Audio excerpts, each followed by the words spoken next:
What lessons do you learn from these folks, maybe about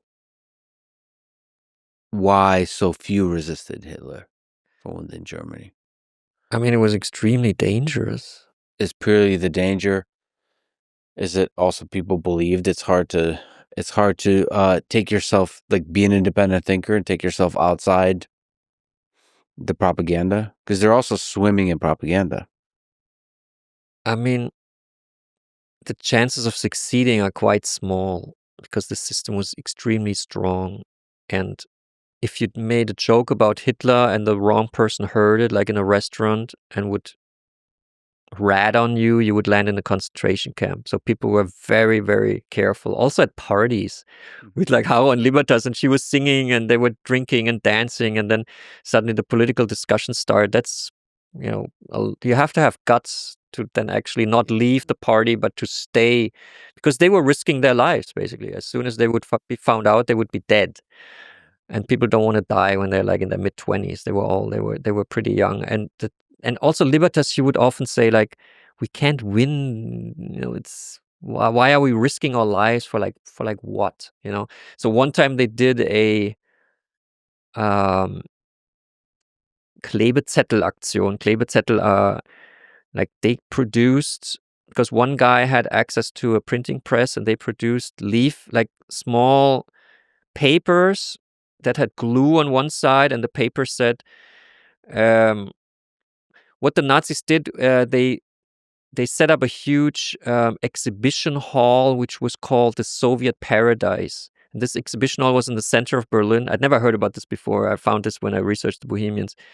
And it was the most popular exhibition during the whole of the war. Like 2 million people, 2 million Germans saw this. They went into this exhibition and they saw how horrible the Soviet Union is, how horrible communism is to people. So it was a propaganda show. Mm-hmm. And the group decided to make these leaflets, which didn't say the Soviet paradise, but it said the Nazi paradise, torture, SS torture, hunger, war, how long will it last?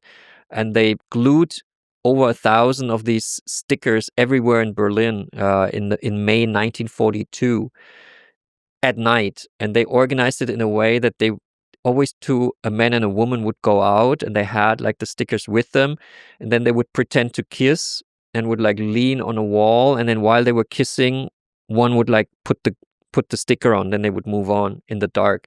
So in the morning of that May 1942, tens of thousands of Berliners saw that the city was saw these things. So does it make a difference? It made one on that day. It was a very dangerous thing to do, and no one got caught. And in the morning, a lot of people saw that there is actually resistance, that there are people who do something against it. So I think they did something.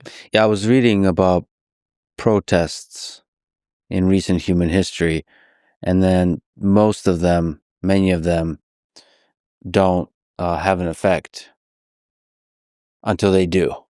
It's like this threshold effect. It's very hard to know.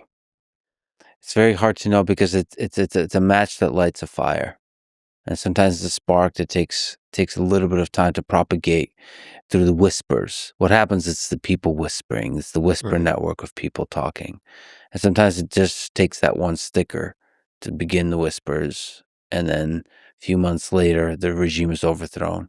It's funny. It's hard to sort of trace back what was effective and what was not. I mean, Haro was convinced that the system would lose. So he thought that maybe we can make a contribution, that it's going faster. No, maybe we will be that spark. So yeah, unless when I think that there's this possibility, I must try it. That was his conviction. So he would put his life on the line for that possibility.